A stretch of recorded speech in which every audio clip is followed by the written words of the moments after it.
Welcome to Tea Time with Amie and Bev. Good morning. Seeing your beautiful face. Good morning. Nice seeing your beautiful face. I love Wednesdays because we record this. Like Wednesday would be comparable to people who look forward to going to church. There are people that do look forward to going, right? And they get filled up. Wednesdays is like that for me because we do tea time in the morning, and then in the evening I do a book study, and so it's just like a boost. That's a midweek boost for me. So every Wednesday I'm just like, it's Wednesday, so excited. It's very exciting. Do you have anything that boosts you in the week? It's music. I start my day every morning. I start with music. Awesome. Every morning. Awesome. And it's usually uplifting, anything that's uplifting. So yep. That's how I start my day, getting ready for work or just for my day. It's with music. Yep. Singing. Feel good music, right? That's right. Feel good music. What are some of the artists? There are. I was going to say, when we're listening to our music, we really need to pay attention. Let me take the need out. If you pay attention to the words, that's kind of what you're bringing into your day. If I'm sitting there singing a song that talks about, some of the songs that I've listened to talks about going out and shooting people, or even if it was like rap, and I would never take it seriously, but that's kind of the energy that you're putting in your day. So for me, I like uplifting music that fills me up with joy. Can you name some of the artists that you listen to? I think Jamie Grace. Is it Jamie Grace? Mm-hmm. Gosh, I love Rascal Flatts. A lot of the stuff that they play, because they even played on my, I don't know that I would call it a Christian channel, but it is more of an uplifting channel. There's a few people on Mercy Me. Is it Mercy Me? Mm-hmm. I think so. I like them a lot. Daigle, I don't remember her first name. There's a few different people that I like to listen to. They come across my station, and all that music for me it's uplifting. And I just want to mention, I do listen to all genres, like a variety of genres. But when I want to really get into a feel-good space like you're talking about, I'm a Pandora girl, so I still listen to Pandora, and I listen to either his name's Toby Mac, or Mandisa, and they're both Christian. I love Toby Mac. Yeah, he's got some awesome stuff. And actually, it was my son that turned me on to that several years ago. So it's just evolved. So like Mercy Me, Mandisa, Jamie Grace, I forget her first name, but it's Fredicelli.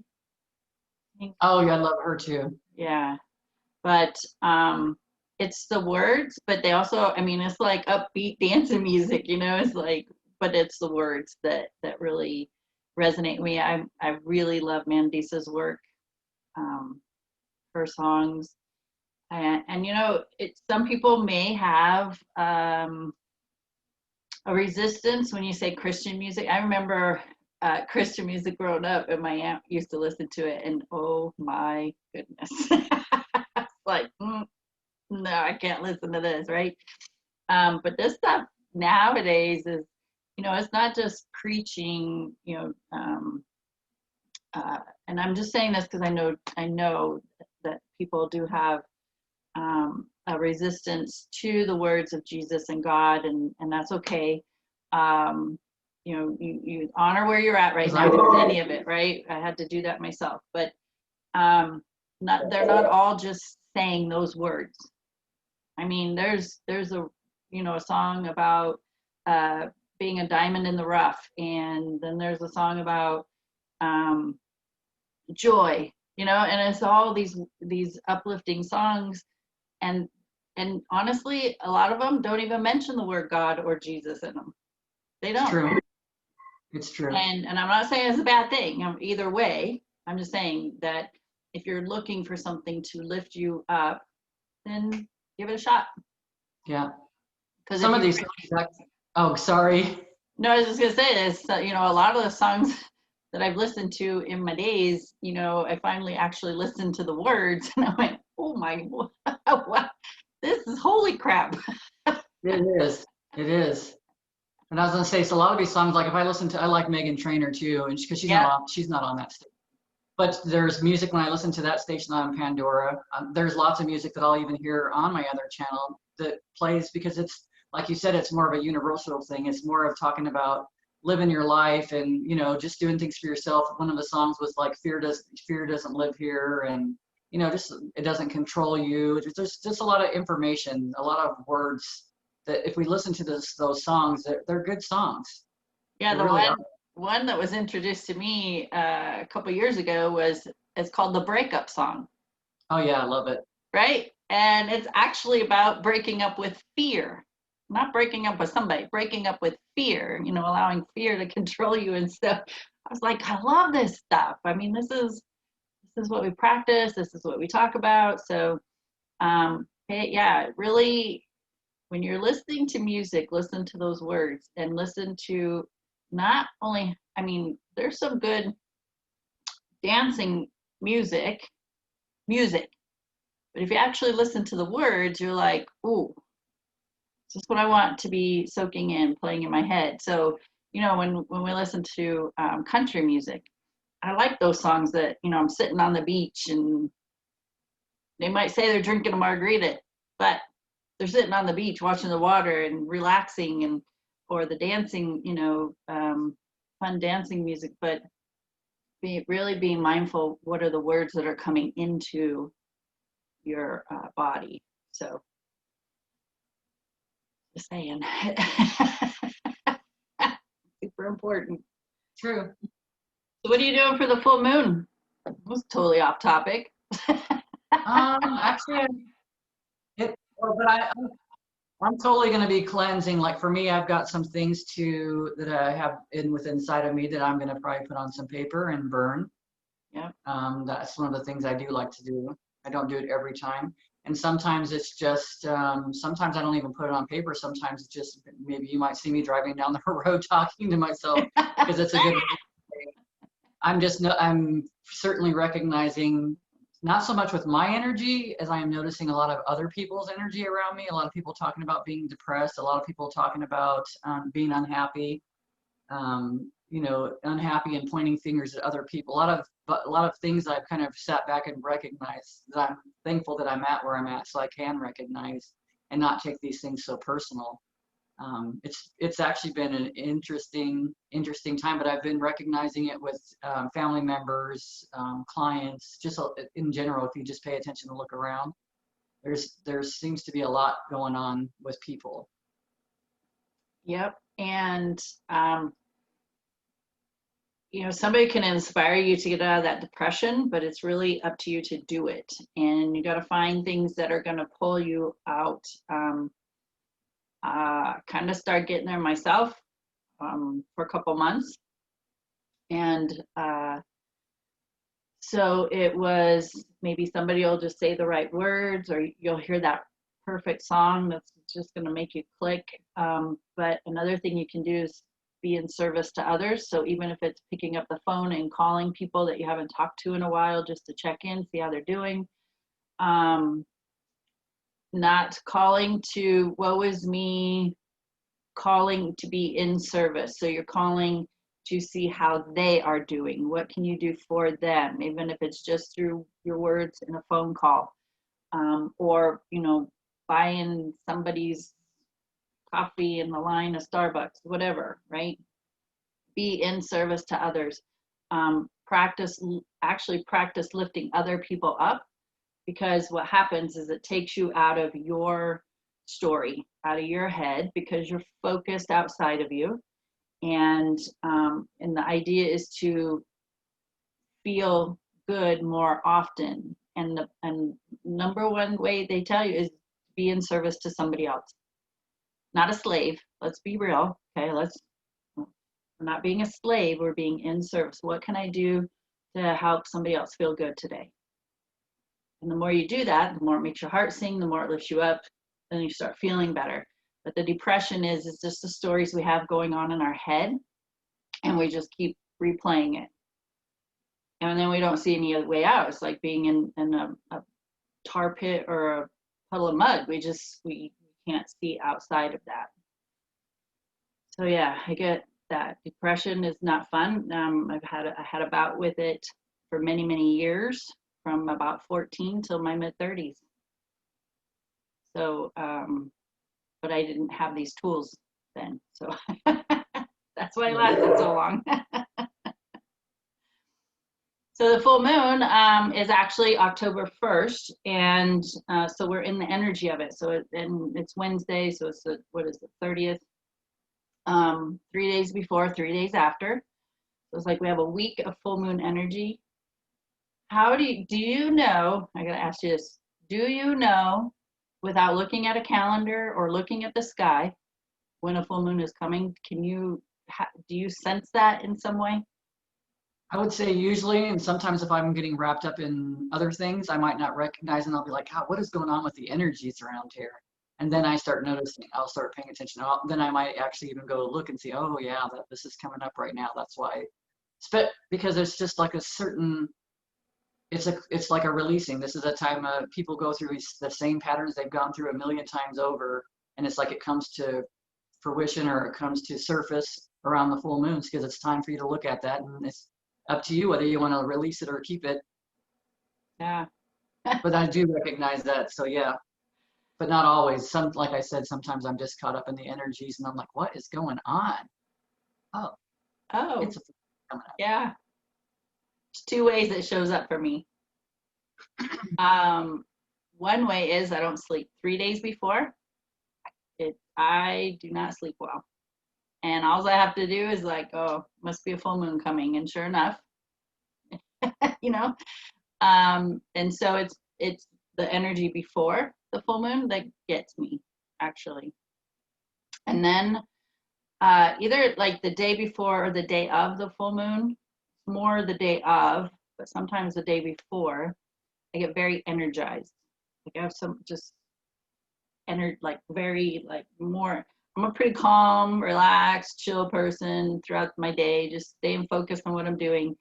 But it's just like I have this energy, this like, okay, what are we gonna do? I got, the flip side of that, when I said I went through, years of depression, when the full moon was coming, I would actually get deeper in depression. And now it's completely opposite, because I've done my work through 98% of that. And because we're never done, right? We're still always working on ourselves. But I would get deeper in depression. But since I've done that work, now it's more of an energized, like like I gotta do something. I gotta move. So I can stay up later. I can have less sleep. There was one time at the full moon where I went to bed, regular time, like 10, woke up at 2, was up the whole till 10 o'clock the next night. And I was completely fine. It felt like I had 9 hours of sleep. It was wild. Talk to us about the burning. Talk to us about doing that process. So the whole idea is to write down your emotions, what you're feeling. And usually it's like your negative emotions, or maybe some triggers, or maybe something happened that same day and you're not going to let this stuff kind of bother you anymore, or you're done with being controlled, or whatever it is. You just kind of put a lot of this on a piece of paper, and then the whole process is to get it outside of yourself. And then you put it onto a piece of paper, and you do like a controlled burning. So you might do it into something that can handle a lot of heat, or maybe even a little fire pit outside. And it's anything, I always feel like, is making almost like a ceremony about it. Letting it be a ceremony, letting it be like a way of releasing. Because when I do it, it's like I actually feel lighter afterwards. I actually feel like there's been a weight lifted off my shoulders, off my chest. So it just feels good. And I think we've talked about it before, even my grandson has done it. He was 2.5, or maybe just a little over 2. And it's like, we told him, because we were all doing it. We were, my daughters and myself, and I think at that time my father might have as well. But we were all doing it, and it's like writing it down on a piece of paper. And we told Colton, come on over here. You have anything that makes you upset or something? And he takes the pen and he like writes an angry line across the page because he can't write any words or anything like that. But just the action itself was like, wow. And then we all burned our papers afterwards, and we all just kind of enjoyed the rest of our evening, went on our way. So it's like, try it, see how it feels. A lot of times it's just even getting it on a piece of paper, but the whole idea is not to keep that piece of paper and read it over and over and over again, because that's something you want to let go of. You don't want to keep it circulating in your life. You want to release it, let it go. Yes. And just side note, just be, if you do use burning, be very responsible. Very responsible. So I have a metal can that I use, and I have a bottle of water. So just be very, very careful. Don't leave it burning by itself. Stay there, wait till it's done, and put it out, because it can still be, right? Could start another flame. We don't want that to happen. So we're not promoting, setting shit on fire, but we are promoting burn your shit and be responsible about it. Yeah, and it doesn't have to, you can't, I've sat and cried and wrote the whole story out, and I've sat and just wrote words or people's names because I knew what that represented. So it doesn't, if you only have a few minutes, then do it that way, right? Just do a word that is a representation, or a few words or a sentence that's a representation of what you want to release, or a person's name that's involved in it, that's giving you a grief in some way, and do that process. If you don't want to do through burning, then I have a shredder. There's been times I've just put it in the shredder because it's way too windy outside, or just rip it up and throw it away. Get rid of it. Don't hang on to it.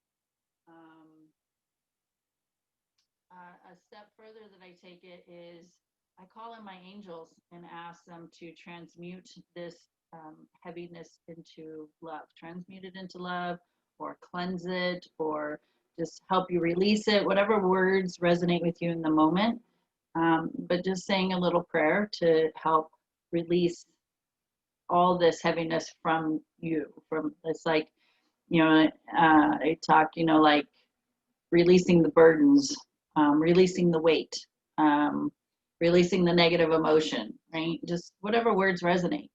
And I just in me, people might call in God or Jesus or Buddha, or to me, I call in the angels. I like that representation.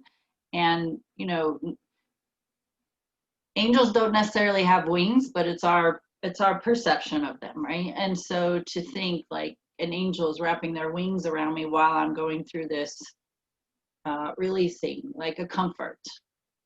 Or maybe you just imagine Jesus putting his arms around you. So just whatever works for you. It's awesome around full moons though, because I think even for me still, because we always, no matter what, we always have stuff we're dealing with, right? And it's like, I'll notice there's been an experience that has popped up just recently, and I've been accused of being selfish and angry and a few other things. And it's like, well, that's how you're perceiving me. And it's like, but for me, that was a big control of my life. So for me, that was a control of my life once upon a time. And now it's popping up now. And it's like, I don't have the energy that I had before to it. Now it's like, well, first of all, I realized that the things that this person's telling me are actually a representation of themselves. At first I started to take it personal. I'm like, wait a minute, I'm not being selfish. And I really started doubting myself. And then, it's funny how people will show up in your life, and it could be your kids, it could be anybody, and they'll remind you how much you've done and how how much they love you and how great you've done when you're doubting yourself. Because I was in a space of this yesterday. It's like, am I selfish? Maybe I kind of am. And so I'm really trying to process that, and I'm thinking, no, I'm not. I actually I've been going out of my way for everybody, but it's easy to perceive when we're going through these changes and we're no longer being the person that's controlled when we're no longer being the person that is available all the time at someone's every whim or their desire. When you start living your life for yourself, people do kind of perceive that as selfish sometimes. And it's not necessarily the truth. And it's like, it's so easy for us to listen to someone outside of ourselves tell us things about ourselves when, quite honestly, we should know ourselves so much better. We should be paying more attention to ourselves. So I don't think that I'm selfish, and I think that I'm growing and doing the best that I can with where I'm at, and I'm happy.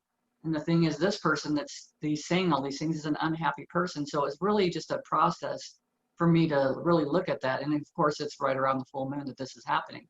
But I'm in such a different space, because before I would have totally flipped out and accusations would fly, and I don't really need to have this person in my life anymore. I'm at the point, and it's not the person. I don't need to have that energy in my life anymore. So the person can come back into my life sometime in the future when this person's in a different space or a different energy, but I don't match this energy anymore at all. So it's been very enlightening, actually.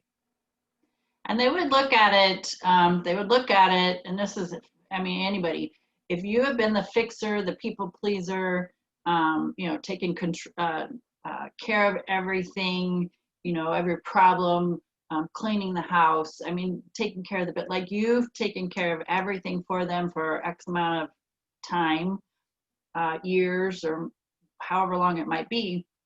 And then all of a sudden you just like, not all of a sudden, but at some point you just reach the point where you're like, doesn't feel good to me. I know this, I mean, being depressed did not feel good to me, and I needed a solution, right? I needed something to change. And so when you have another person in your life who is dependent upon you to fix everything, take care of everything, that once you start going within and saying, this doesn't feel good, I don't know who I am, I don't even, I mean, it really comes down to I don't love myself, I don't know how to do that. And then you do start learning what makes you happy. What do you need to do for yourself? How much more time do you need to give yourself, right? And you start pulling that energy back into you and focusing on you, then the people outside of you would start looking at it as you being selfish. It's because you're not there as much or at all, right? They're just like, wait a minute.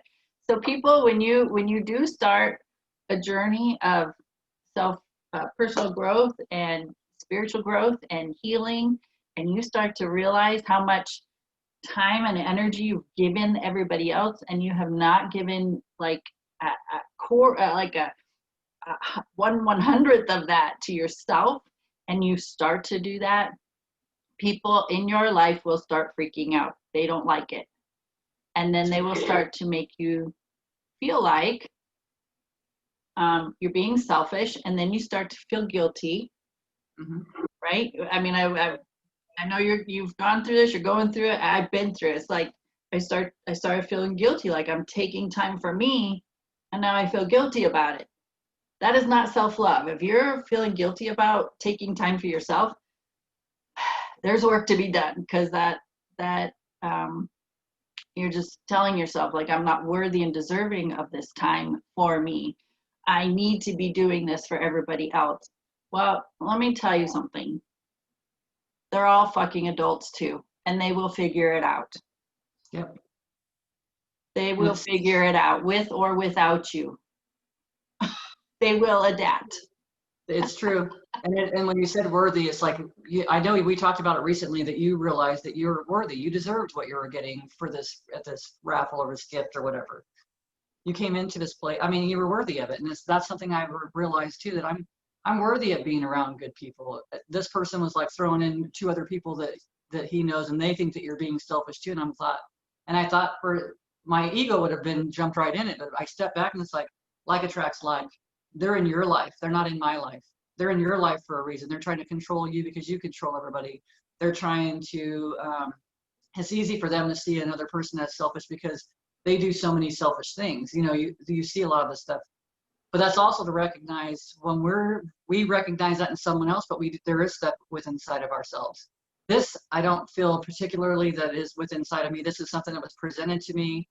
We're around the full moon. It's for me not to, like I said before, we can either hold on to it, we can keep that story going, or we can release it. And my way of releasing it is recognizing I'm worthy and I deserve to be treated better, period. I love you, but I love me more. I have to love me more, because if I don't love me more, then I'm not worth anything for anybody else. It's true. And it's taken me 50 years to get to this point, which is fine. That's how long it took on my journey. That's how fast I would allow it. But I'm in a place that, man, my last few years have zoomed by me. And it's like sometimes you feel like you're not going anywhere and you're not growing or doing anything and you feel stagnant. But that's why you talk about journaling, or why you talk about writing down each day, like your attaboys, or, the things that you did great that day, because we spend so much time looking at all the things we've done wrong in our lives instead of looking at all the things that we've done right in our lives. Yes. And I love those words. I love you, but I love me more. You can love. So I know people have family members. And because of its family, you feel obligated to be there at their beck and call, be controlled, whatever your story is, that you feel guilty or whatever. Take a breath and know that you can love them at a distance. If you create space between you and these family members that are giving you grief, meaning, they're just keeping you stuck in the victimhood, which is guilt and shame and criticizing and judgment and controlling and all this other stuff, right? That you can create distance doesn't mean you don't love them.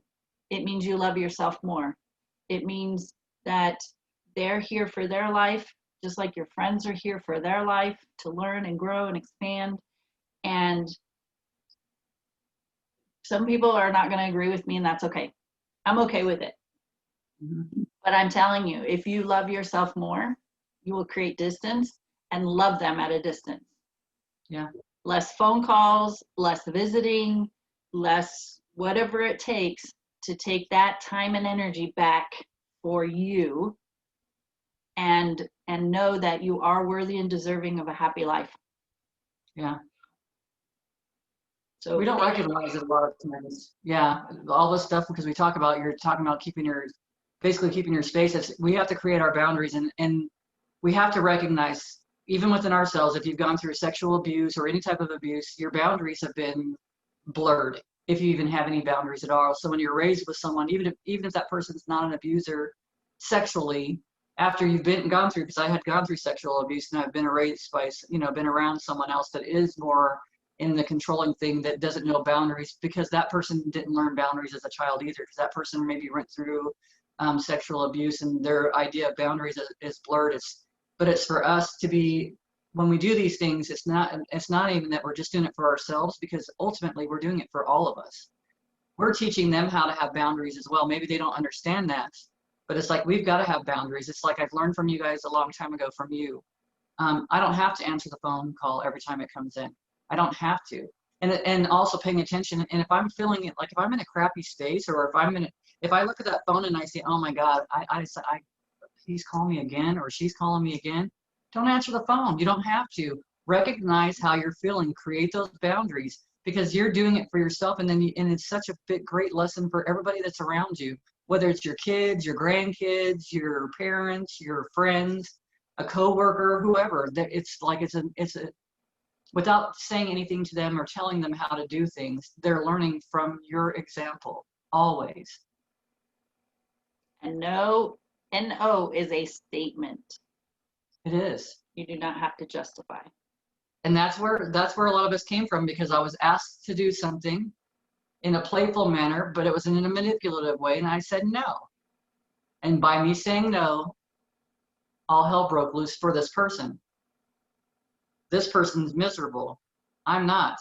I'm in a great space of recognizing, but I also recognize where this person's coming from. But my boundary is, like you said, I can love this person from a safe distance. safe, meaning from a distance where I feel comfortable, where I don't feel like someone's trying to break me down or manipulate me or make me feel less than, so that they have control over me. Yeah. And it doesn't mean that you don't care. Please hear me when I say that. It does not mean you do not care. I mean, there's people in my life, like, I care about them, I love them, but I do not need to talk to them. I don't. I don't need to call them once a month or every week or every day. I don't. If I talk to them in 5 years, I still love them. It's part of humanity, part of living from your heart space. I love them. If they come to mind, I say a prayer for them. I don't pick up the phone and call them. And it's the same for me. That is being in service. That is still coming from my heart space, because I'm not thinking about them and then thinking about all the stories and how they pissed me off, or what they did to me, pointing the finger, blaming, because that is giving your power away, giving the power to them. Even in that moment, if you're sitting in a room by yourself and the shit happened 10 years ago, right? No, they come to mind, I say a prayer. I just hope they're happy. I surround them in a pink bubble of light and see them with a smile on their face, and that everything's working out for them, or that they're learning whatever they need to learn. And I go back to whatever I was doing. Like, I don't sit there and bring in the heaviness and bring in the emotion. Like, no, they're happy, they're learning, and say that prayer and just let them be, and you go about your business. Yeah, that took a while for me to practice that. So. Which brings me to the next phase of this, right? So cutting cords, we've talked about this before. And cords, we can say it's an energetic thing. It's like when you were just talking a second ago, when we start thinking about the situation, we actually bring that person, their energy, right into your experience, right? It's almost as if you bring that person right into the room. Yep. So one of the ways that I noticed, so after all this was happening, I recognized cut cords, or like you had told me recently, one of the ways that you had done things, and of course we modify things as we go, but for me, I was seeing myself pulling my plug from this person, which was a plug. And then this was weird because this had never happened to me before, but then I turned around to pull their plug from me, and it was like this whole bubble, or like skin, like around my whole being, like pulled off of me and pulled away from me. It was like a reptile, right? He's shedding that layer of skin. Yeah, it's like when I pulled that plug, it pulled all that. It was like, That's so awesome. and it doesn't mean that person had control over me. It's because I allowed that person to have control over me. I allowed that person to be able to control a lot of my behaviors forever. So it's like, it was a very strange thing. So it's like paying attention. It's like, you're not out, even though we get these ideas that this is the way I've got to do it. He's got to unplug his energy for me, and I got to cut this cord, or I call on Archangel Michael, please cut cords. There's so many different ways. There's a million ways. Right. It's a ceremony. But it was paying attention and noticing and allowing it to be more, because I wasn't trying to control it. Even though I know I like to see because the picture of a plug, unplugging it from an outlet or from a person is so easy for me. Yeah. And then also afterwards, it's seeing that person being wrapped in angel wings, being wrapped around with love, so that they can receive whatever they need to receive.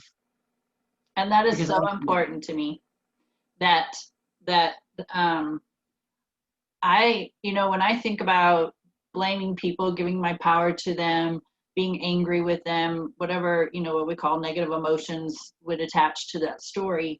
To me, that's like a dark energy. It could be black. It could be like a muddy, tar-like, brownish black. To me, that's a very heavy energy. And I don't want to leave anybody with that. I don't care. Honestly, I don't care how wrong I think the situation was.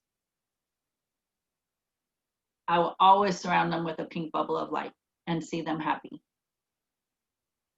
Because it is not my space to judge their life. It's not my space to judge who they are, what they do. I just know for me, I don't need to be around that person. And I pray that they learn what they need to learn while they're in this body, in this life. What I don't know their journey. I don't know what they're here to learn. It's not my business. I know what mine is, right? So always, And honestly, murderer, rapist, molester, abuser, uh, you know what? I surround them in a pink light because I can do that for them. They can't do it for themselves right now. It's true. And it may not happen in this life, but that is one thing I can do for them. And I do it at a distance. I don't call them. I don't, hey, let's have lunch so I can surround you in this pink bubble and let me pray for you. No, there's no contact, right? You just, so like the news flash, when I use Yahoo, I'll be real. And when you go to log in, there's all these headlines, right? And so honestly, that's where I get most of my news. I read those headlines and I pray. I'm like, wow. I pray for that family. I pray for the person who pulled the trigger. I just pray for everybody that they get what they needed to learn from this situation. I pray for their healing. I pray, for that they are able to forgive in whatever way that shows up for them. So I don't need to call these people. I don't need to find out who these people are in these headlines.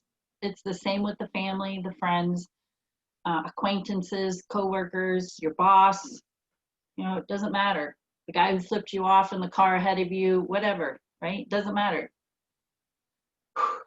Pink light, surround them, say a prayer for them, off they go. Yep. And then don't go telling the story 100 times during the day. Stop. One thing I learned from you a long time ago as well is hurt people hurt people. If someone's hurting, they just hurt. They hurt others. Not even intentionally, but that's just the energy they come from. That's the space they come from. That's what they know. So that's where they come from. That's the tools they have because they haven't learned anymore. And we can't push our tools onto anybody else.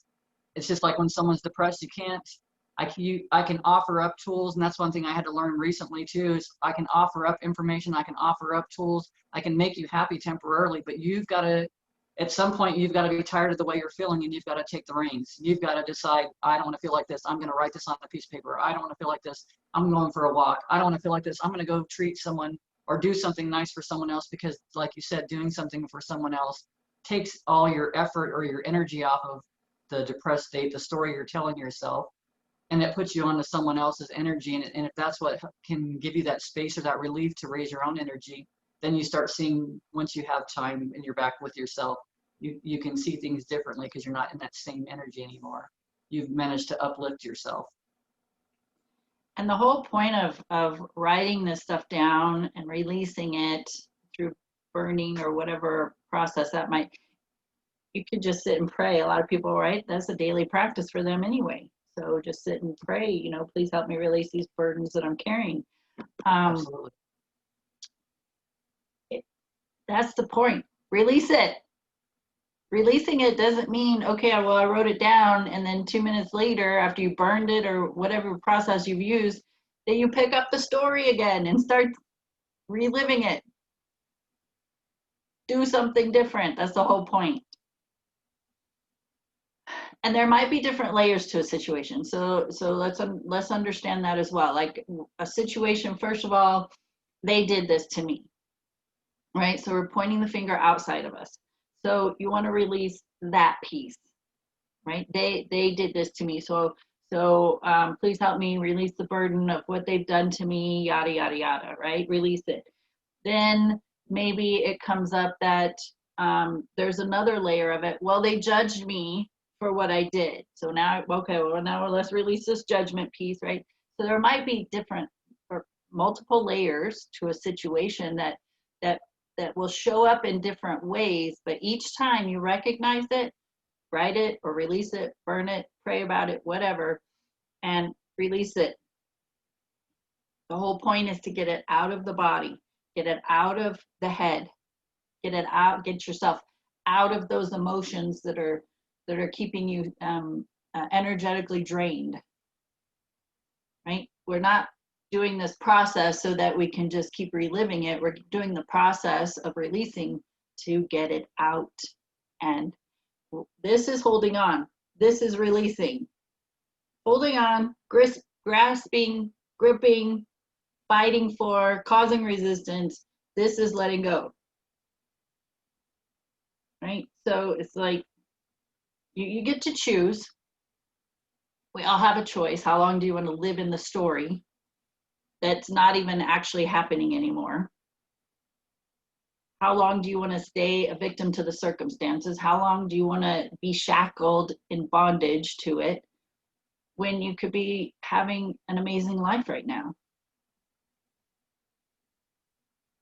Choices. And I actually should thank this person for showing up in my life, because people show up in your life for your experience. It was for my growth. This Yep. has been for my growth. Because that means that I no longer have to deal with it. It's not even just with the person, it's with the situation, with anybody. It's creating the boundaries, it's knowing that you're worthy. And how many times, because this has happened to me, that I've been in a space, maybe something happened that morning, and then you're telling everyone all day long this story, and finally you get to the point where like, I'm so tired, I don't even want to talk about it anymore. I heard of this story. because you tell the story so often that whole day that it's like worn you out, and it's like, Yeah. I just can't. What happened? Oh, no, I just can't even talk about it anymore. Yeah. And it's not because it's like I don't want to bring it up because I don't want to hurt myself anymore. It's because I don't have the energy to even talk about it. It doesn't even matter anymore. Right. It just doesn't feel good anymore. You tell the story because you want people to side with you. You want people to say you were right. You want people to say they were wrong. You want, and then you're just like, oh God, I can't even tell. No. Why did I even tell this story to begin with? It was not, well, I gave so much time and energy to telling this story. How many times today? And that time and energy I can't get back. Yeah. And then you feel like the dead horse at the end of the day, because I did. Like, I beat that dead horse myself. Yeah, yeah. So yeah. Yeah. So I know. I come back to how silly we are as humans. We're just it's amazing that we function. Because we learned how to ignore ourselves. We learned how to ignore our emotions. We learned how to ignore, gosh, so many things. Yeah. That's why we get sick, because we let it go and let it go and let it go until we finally recognize it. It's like, God, why is my back killing me? Why is my neck hurt? Why do I have this cancer? Or why do I have? It's because we just stayed in this uncomfortable space for so long. It showed up in our face. Yeah. Because sometimes that's the only way we can hear it. And if we turn it around, like there is so much value, like you said, they showed up for me to grow. Exactly. And the only person you can change is you. The only person you're responsible for you is you. And the only person you can control is you.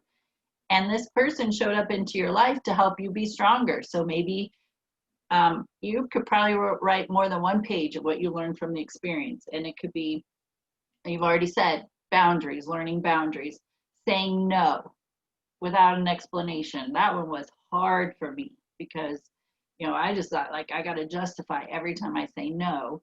But as soon as you justify it, they find a way to get around your justification and talk you into it anyway. So just learning to say no, learning to maintain your energy, learning that, I love you, but I love myself more, right? So you've said a lot of it already during this time. And so, yeah, if you're encountering a situation with somebody, pen and paper, what am I learning about this? What am I learning about myself? What am I learning about myself? Well, this person did this and it manipulated me, and now I can see how that happens. So I'm going to be aware of it more when it shows up again. I'll be more on top of things and love me more. And that's what it comes down to in anything is that your personal and spiritual growth must matter to you more because nobody else is going to do it for you. Everybody has their own agenda. It's true. And they're coming from a space that they're at in that moment. And you have the choice to react or respond. A reaction is you're giving your power away. A response is I love me more. Let me see how this feels to me. Does this feel good if I go ahead and do this or not? And I just had a situation just recently, like within this past week. you know, I've talked about my son. He's really into real estate. He's flipping houses now. He's into mortgage lending, right? He's all into that real estate environment. And I told him, I said, you know, let me know what I can do to help you. You know, I want to be beneficial and proactive in supporting you in your goals, in your dreams. What can I do for you? So we start talking about this one process, which would require me to make phone calls. I said, okay, I'll do it. Inside, I was like, doesn't really feel like what I want to do, but you know, I said I would support him. And there was a technological side of it that he had to set up. And he goes, you know, he called me yesterday. I mean, that's how recent it was. We talked about it yesterday. And he goes, you know, Mom, I was getting ready to set up this program for you, and I was just getting ready to hit the purchase button, but something said don't do it. This just doesn't feel right. So he was listening to his internal guidance, like this isn't what my mom should be doing, you know. And so we talked about it, and then we came up with another plan, and we're both like, yeah, this feels a lot better, you know. So how you feel, even I was disregarding how I was actually feeling about it. But I said, I will help you whatever you need. And he's like, it didn't feel good to me. And I was like, oh, I was actually like, oh, thank you, God. Right? And then we came up with another game plan that felt better to us. And now we're going to move forward in a different direction, and that's fine. So just learning, I mean, that internal guidance, that how do you feel about this? Is this something I want to do? Does this feel good to do it? And sometimes we do get in a situation where it's like, it doesn't feel good, but I said I would do it. And you know what? It's okay to say, this doesn't resonate with me, something's off, and I'm gonna have to pull back. I'm gonna have to say, I can't do it. I have to say, we gotta figure out something else, do something different. It's okay to do that. It's a navigation. It's navigating how it feels, right?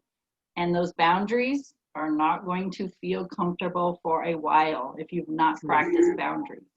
It's true. I was gonna say, because it's a process. When I first, I mean, this has been like a 7-year process for me, I would say, as far as the boundary thing.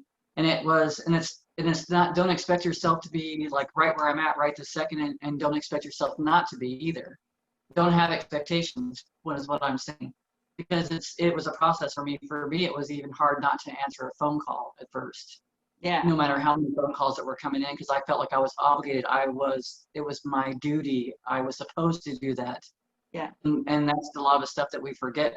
Process. Just allow yourself to process. Sometimes it's just like the reward is, or just enjoying just that moment that you just didn't answer at that one call, that you honored yourself that one time. It's because it doesn't just happen overnight. It doesn't feel easy, because that's not what you learned. We learned hard. So now when easy shows up, it's like, what the hell do I do with this? So it's just it's that easy. It's allowing yourself, and then recognizing how you feel. Empower yourself. Recognizing this is you giving power back to yourself. You're not being mean to someone. And at first, I felt like I was defending myself. I was just called me a million times a day.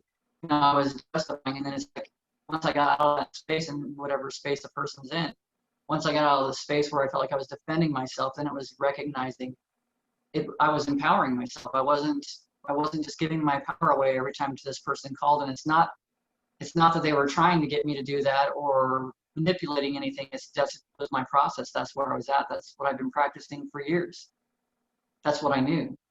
So it's easy now. It's easy to recognize, and then sometimes recognizing I can't take this call right this second, because where I'm at right now, or how I feel right this second, I need to give myself a couple of minutes.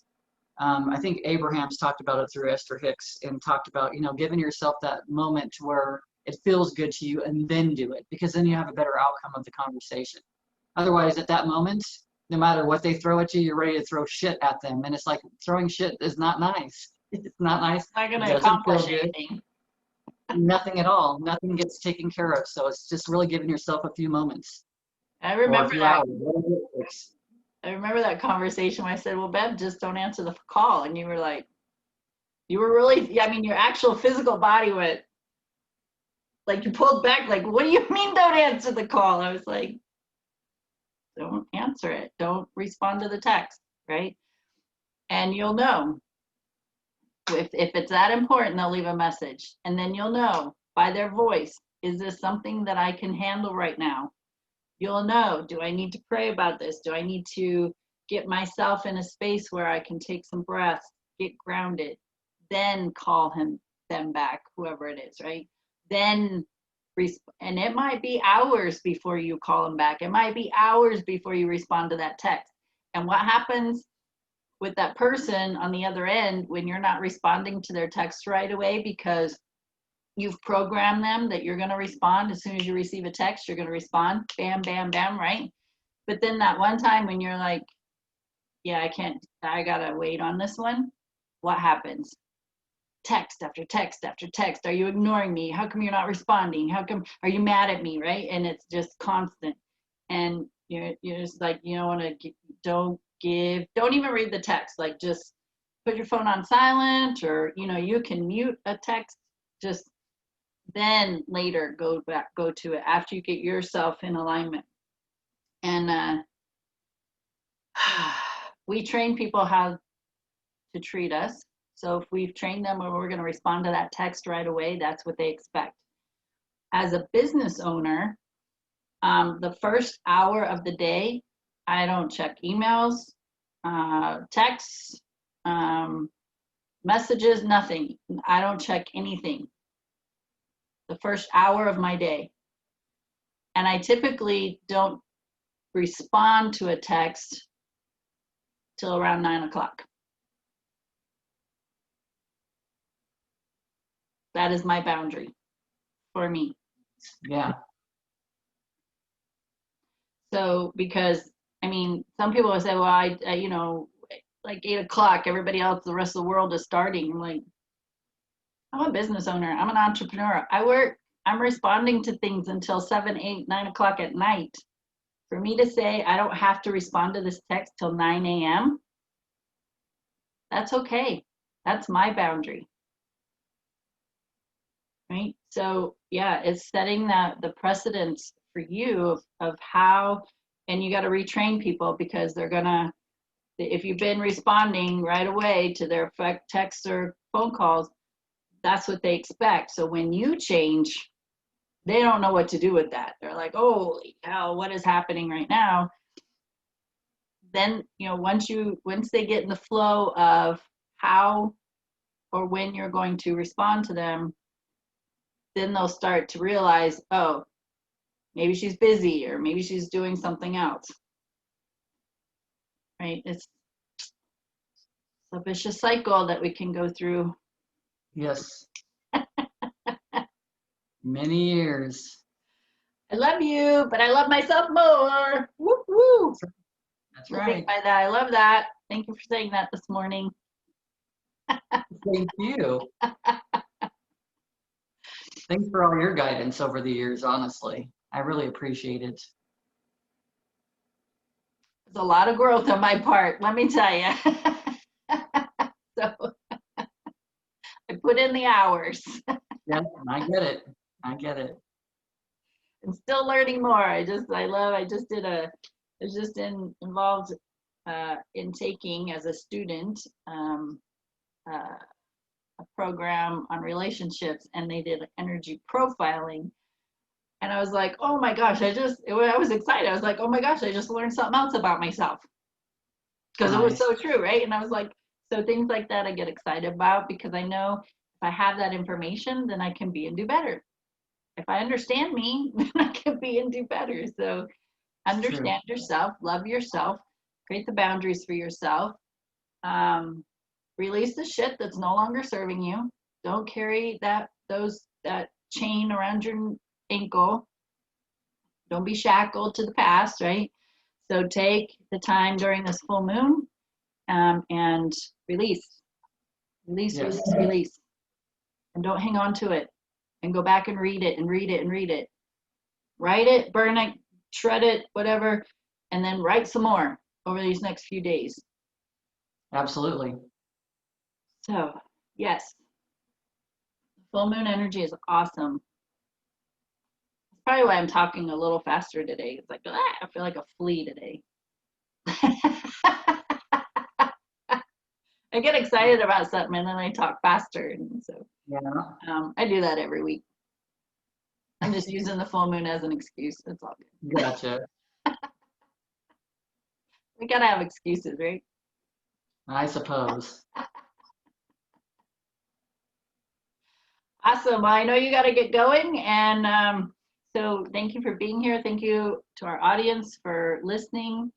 And, you know, keep in mind those people that could hear this information too and get it out there. So we appreciate any sharing of this information, whether you speak of it yourself or share the videos. You can contact us at Amie, A-M-I-E, and A-N-D, Bev, B-E-V, at gmail.com. Amie and Bev at gmail.com. If you have any questions, comments, or there's topics that you want us to cover, we're open for suggestions. Otherwise, we just keep continuing our conversations the way they show up. There is no pre-planning. We just have a conversation every week, organically. And so the way that works is usually that whatever we talk about is in the collective consciousness of seeking answers to. And so we hope that we're bringing the information forward that's beneficial for you and your own personal and spiritual growth. So thank you for giving us your time and energy. And it is so appreciated, and we are in gratitude that you are here with us. So thank you. That's right. Thank you. Have a beautiful week. All right, you too. Thank Love your you. face. Love your face. Bye.